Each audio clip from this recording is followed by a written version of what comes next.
Welcome to the Slop Farm. Enjoy the video. You begin by locking the door. Set a strong passcode and enable Face ID or Touch ID so only you can unlock.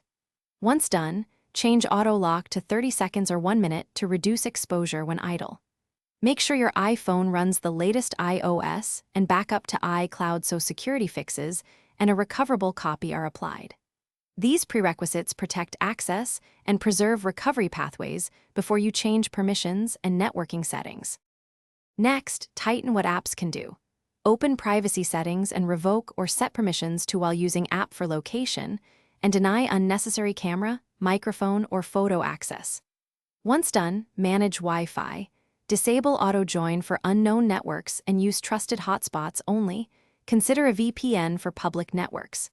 Make sure Safari's Prevent Cross-Site Tracking is enabled and limit ad tracking to reduce profiling. These steps cut off data leaks and network attack surfaces. Finally, enable Find My iPhone and Activation Lock so a lost device is unusable to others, and turn on two-factor authentication for your Apple ID and key accounts to stop unauthorized access. Use a reputable password manager to create unique passwords and enable autofill securely. Verify devices in Settings and enable login notifications.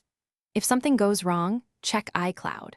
Com to locate or erase the device, if unable to sign in. Use account recovery and keep your recovery codes safe. Thanks for watching. Consider subscribing if we helped you today.